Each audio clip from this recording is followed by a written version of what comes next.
रात्र विनंती आहे की आपण आपल्या जागेवर स्थानापन्न व्हावं. बुद्ध वंदनेने या कार्यक्रमाची सुरुवात करणार आहोत. त्यामुळे वर्धे परिवारातील जे सगळे सदस्य मंडळी आहेत त्यांना मी विनंती करते की स्टेजवर येऊन आपण बुद्ध वंदनेचा कार्यक्रम घेणार आहोत. तर लवकरात लवकर ज्यांना जितक्या लवकर पॉसिबल होतंय त्यांनी स्टेजकडे यावं आणि आपण कार्यक्रमाला लगेच सुरुवात करत आहोत.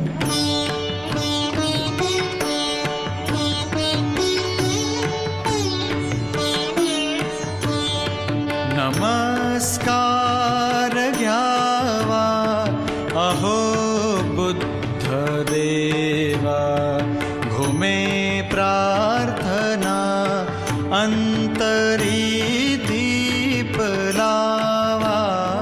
नमो तस् भगवतो अरहतो सम्मा संबुद्धस्स.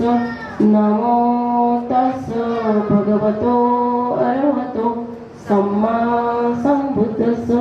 शरणं गच्छामि संघं शरणं गच्छामि. द्वितीयं विबुद्धं शरणं गच्छामि. द्वितीयं विधम्मं शरणं गच्छामि. पाणातिपाता वीरमणि सिक्खापदं समादयामि. अतिन्नदाना वीरमणि सिक्खापदं समादयामि. कामेषु मिथ्याचारा वीरमणि सिक्खापदं समादयामि. मुसावादा वीरमणि सिक्खापदं समादयामि. सुरामेरयमज्जपमादठाना वीरमणि सिक्खापदं समादयामि. साधु साधु साधु. आजच्या या अमृत महोत्सवी सोहळ्याला उपस्थित सर्वांना शुभ संध्याकाळ. काही व्यक्ती जन्मतातच असामान्य होण्यासाठी, ज्यांचे अस्तित्व म्हणजे धम्माच्या उजेडाची अखंड ज्योत, सत्य, करुणा आणि मैत्रीचा अनंत प्रकाश, अशा व्यक्तिमत्वाचा प्रवास जेव्हा 75 वर्षांचा होतो तेव्हा तो केवळ जन्मदिन नसतो, तर तो असतो प्रेरणेचा उत्सव, कृतज्ञतेचा महापर्व आणि मायेचा अखंड झरा. आणि ज्यांचं अस्तित्व म्हणजे जीवन म्हणजे धम्माच्या मार्गावर चालत इतरांना मार्गदर्शन करणारा एक दीपस्तंभ. असेच एक तेजस्वी, बहुगुणी, बहुआयामी, शिस्तप्रिय, कर्तव्यदक्ष, प्रेमळ व्यक्तिमत्व म्हणजेच आमचे सर्वांचे प्रिय बाबा म्हणजेच सेवानिवृत्त प्राध्यापक आदरणीय वासुदेवराव वर्धे यांचा आज अमृत महोत्सवी 75वा जन्मदिन सोहळा. या सोहळ्याचे साक्षीदार होण्यासाठी उपस्थित सर्व मान्यवर, आप्तेष्ट, नातेवाईक, मित्रपरिवार, आपणा सर्वांचं मी सौ सुजाता योगेश वर्धे संपूर्ण वर्धे परिवाराच्या वतीने हार्दिक स्वागत करते. शब्दस्मरणाने मनपूर्वक स्वागत करते. आपली सर्वांची उपस्थिती हीच आमच्यासाठी अमूल्य अशी भेट आहे. आजच्या या अमृत महोत्सवी सोहळ्याचे मानकरी आदरणीय बाबा आणि त्यांच्या या प्रवासात त्यांची खंबीरपणे साथ देऊन त्यांची सावली बनून राहणारे स्टेजवर स्थानापन्न होण्यासाठी आमंत्रित करते. ते स्टेजवर स्थानापन्न झालेले आहेत. सर्वांनी टाळ्यांच्या गजरामध्ये आईबाबांचं स्वागत करायचं आहे.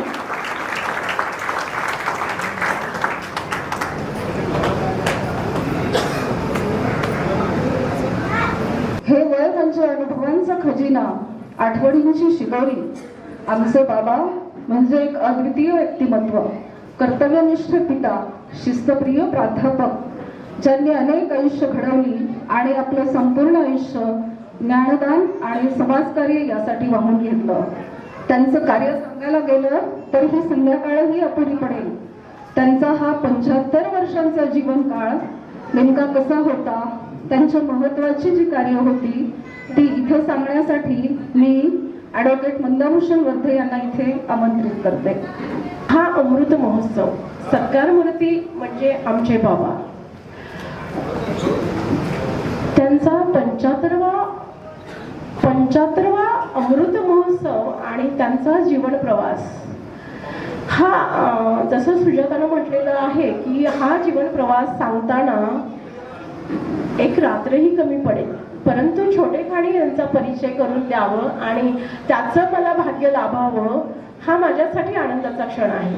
आणि आय फील प्राऊड, मला खरंच आनंद होत आहे आणि अभिमान वाटतो की आमच्या बाबांचा परिचय किंवा 75 वर्षाचा हा परिचय माझ्याकडनं आपल्यापर्यंत पोहोचवतोय. तुम्ही सगळे ज्ञातच आहात, परंतु नव्यानं ओळख आज 75व्या दिवशी आपण करून घेऊया.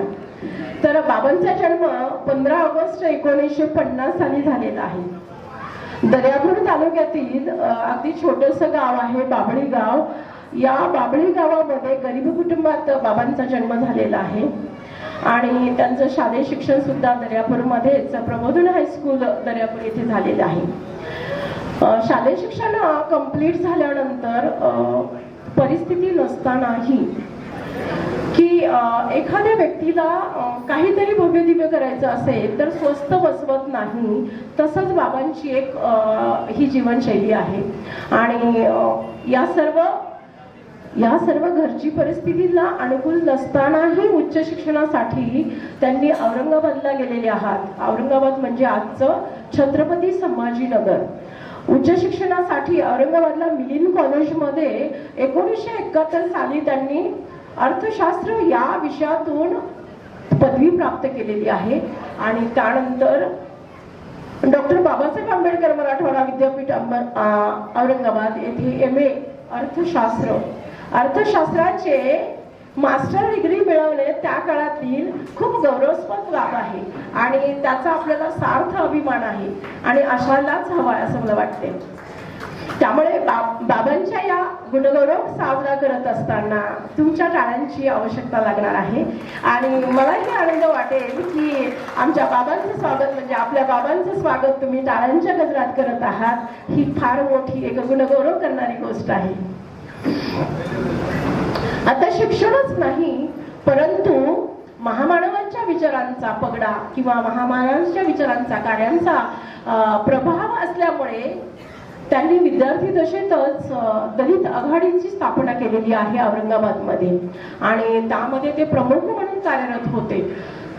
आता ह्या दलित आघाडीचं काय काम होतं तर पूर्वी समानतेचा सिद्धांत किंवा डॉक्टर बाबासाहेब आंबेडकर आणि फुले शाहू आंबेडकरी विचारांचे जे कार्यकर्ते होते त्यांनी समाजामध्ये समाज परिवर्तन करण्यासाठी एक गाव एक पाणवठा ही इतकी महत्वाची गोष्ट समाजाच्या उत्थानासाठी करणं म्हणजे hats off, really hats off, नक्कीच गौरवास्पद गोष्ट आहे. त्यानंतर ही चळवळ सुरू असतानाच पायी फिरून सुद्धा सामाजिक कार्यात किंवा समाज प्रबोधनाचं कामही बाबांनी खूप अगदी उत्कृष्टरित्या केलेलं आहे. त्याचे आम्ही हे फोटोग्राफ्स शायद इकडे दिसत असतील, मला असं वाटतं की असेल, नसेल तरी काही हरकत नाही. तो क्षणही आपण दिसतोय असं आपण गृहीत धरूया, कारण खूप काही अशा आठवणी आहेत. त्यामध्ये बाबांच्या महाविद्यालयीन लाईफमध्ये समाज परिवर्तनाचं सुद्धा काम केलेलं आहे, त्याचा तो अर्थ असेल आणि थोड्याच वेळात चालू होईल मला असं वाटते. कित्येक वर्ष शिक्षण आणि त्यानंतर सामाजिक कार्य म्हणजे समाज परिवर्तन, कारण ती काळाची गरज होती. आणि अशाच काळात तो एक अत्यंत महत्वाचा आणि आनंदाचा क्षण म्हणजे बाबांना 3 मोठ्या महाविद्यालयात प्राध्यापक म्हणून नियुक्तीची सुवर्ण संधी. कारण जे बीज आपण टाकतो त्याला डेफिनेटली फळं येतात आणि चांगलं बीज रोपण केल्यानंतर ऑब्विसली त्याला चांगलीच फळं लागणार आहेत. हेच उदाहरण आहे की एकाच वेळेला 3 मोठ्या महाविद्यालयातून प्राध्यापक म्हणून नियुक्तीचा आदेश येणे किंवा ही सुवर्ण संधी मिळणे. आणि त्याच वेळी बाबांनी एक अत्यंत दुर्गम आणि आदिवासी भागातील वसंतराव नाईक महाविद्यालय धाराणी या कॉलेजची निवड केलेली आहे आणि त्यांचा ज्ञान ज्ञानार्जनचा कार्यक्रम इथून पासून सुरुवात झालेला आहे. ज्ञान देणं, डिग्र्या खूप लोक घेतात, परंतु ते समाजातील तळागाळातील किंवा राज्यात ज्यांना खऱ्या अर्थानं गरज आहे त्यांच्यापर्यंत पोहोचवणं हे सुद्धा समाज परिवर्तनाचं खूप मोठं कार्य आहे असं मला वाटतंय. त्यासाठी सुद्धा त्यांचा गुणगौरव करणं अत्यंत गरजेचं आहे असं माझं स्पष्ट मत आहे. त्यानंतर फुले आंबेडकरी विचारांचा व्यक्ती कधीच शांत बसत नाही, कारण आदिवासी भागामध्ये खरी गरज होती आणि ती गरज बाबासाहेबांच्या व्यक्तिमत्वातून किंवा कार्यातून धारणी येथेही झालेली आहे. 1994 साली सेवेत रुजू झाल्यानंतर ज्ञानदान तर आहेच, पण सोबत अखंड समाजसेवेचा प्रवास सुद्धा सुरू झालेला होता. 19 मार्च 1977 हे साल खरंच अत्यंत महत्वाचं आहे. पंचशील बहुउद्देशीय संस्थेची स्थापना, धारणीमध्ये या बुद्धविहाराची स्थापना झालेली आहे. तर धम्माचा प्रचार आणि प्रसार करणे आणि एक शीलवंत नागरिक निर्माण करणे हाही एक पाया असू शकतो. धर्माचा प्रचार आणि प्रसार होणे, त्याबरोबरच भंतेची धम्मदेसना आहे, विपश्यना आहे आणि आपल्या महापुरुषांच्या जयंत्या आणि पुण्यतिथ्या. ह्यामुळेच तर समाजाच्या स्वतःची रोजीरोटी किंवा घर संसार तर सगळेच करतात, परंतु त्याचबरोबर समाजाचा विचार करणारे धारणीतील एक सुशिक्षित असे गृहस्थ म्हणून बाबांची ओळख आजही आहे. या बुद्धविहारात सामाजिक या सगळ्या धार्मिक कार्यक्रमाच्या सोबतही सामाजिक कार्यही आजपर्यंतही चालू आहे. त्यानंतर आहे हे कार्य करतच असताना महात्मा ज्योतिराव फुले सार्वजनिक वाचनालयाची स्थापना केलेली आहे. आणि आपल्याला सांगण्याला मला अत्यंत आनंद होतो की आपले समाज कल्याण मंत्री रामदासजी आठवले यांनी या महात्मा फुले सार्वजनिक वाचनालयासाठी 1 लाख रुपयाचं अनुदान दिलेलं आहे. आणि त्यानंतर समाजाच्या योगदानातून आजही महात्मा ज्योतिबा सार्वजनिक वाचनालय आजही धारणी येथे अगदी चांगल्या रीतीने चालत आहे. ही सुद्धा गुणगौरव करणारीच गोष्ट आहे असं मला वाटते. त्यानंतर सन 1998 येथेही आदिवासी सर्वांगीण विकास संस्थेची स्थापना केलेली आहे. या विकास संस्थेची किंवा आदिवासी सर्वांगीण विकास संस्थेची स्थापना करण्याचा एकमेव हेतू आहे की धारणीसारख्या दुर्गम आणि आदिवासी ज्यामध्ये शिक्षणाचा लवलेशी नाही अशा ठिकाणी आदिवासी मुलांसाठी इंग्रजी माध्यमाचं शिक्षण देणं फार मोठी गोष्ट आहे. कारण हा विचार येणंच म्हणजे समाजकार्याची जाण असणाऱ्या, समाज परिवर्तन असणाऱ्या व्यक्तीमध्येच येऊ शकते. आणि म्हणूनच WB वर्धे कॉन्व्हेंट स्कूलची स्थापना झाली सन 2000 मध्ये आणि आज तागायत ही शाळा खूप मोठ्या चांगल्या प्रकारे आजही शाळा सुरू आहे. आणि या शाळेने मला असं वाटतंय मेळघाट परिसरात खूप काही डॉक्टर्स, इंजिनियर्स, शिक्षक ही या शाळेची देण आहे. बाबा तुमच्या या शैक्षणिक कार्याबद्दल कृतकृत होतो, सार्थ अभिमान आहे या सगळ्या गोष्टींचा आम्हाला. 36 वर्षाचं ज्ञानार्जनाचं कार्य केल्यानंतर तद्वतच समाज उत्थानाचं सामाजिक कार्य केल्यानंतर सुद्धा बाबांची सेवानिवृत्ती म्हणजे शांत बसणं नाही.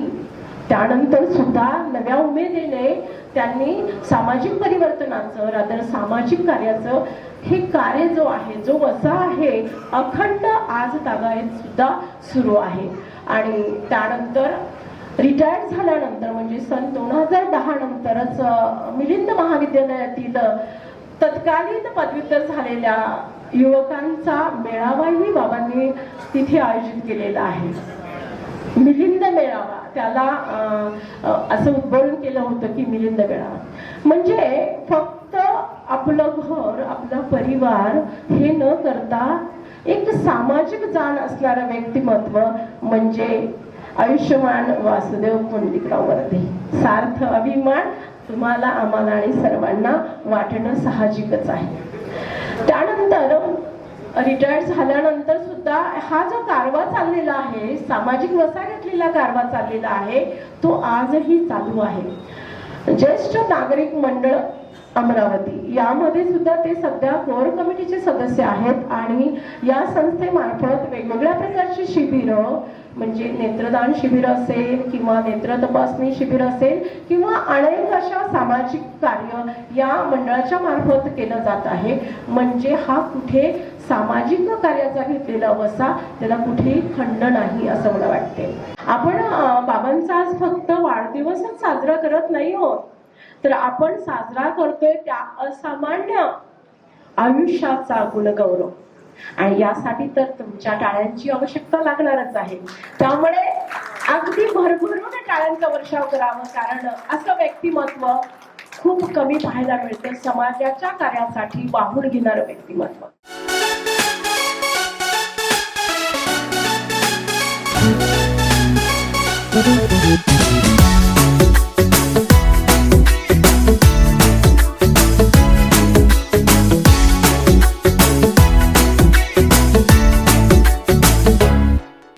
साल भर में सबसे प्यारा होता है एक दिन, 100 दुआएं दे रहा दिल तुमको आज के दिन. I wish you happy happy birthday, happy birthday, happy happy birthday to you. I wish you happy happy birthday, happy birthday, happy happy birthday to you.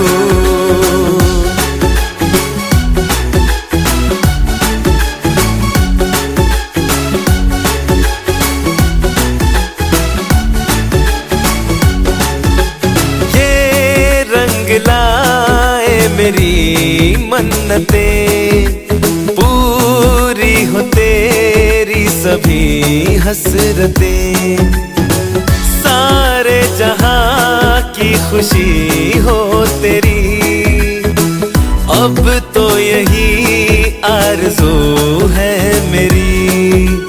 एक इशारे पे तेरे मैं जान लुटा दूंगा, तेरे ख्वाबों को हकीकत मैं बना दूंगा. I wish you happy happy birthday, happy birthday, happy happy birthday to you. I wish you happy happy birthday, happy birthday, happy happy birthday to you. I wish you happy happy birthday, happy birthday, happy happy birthday to you.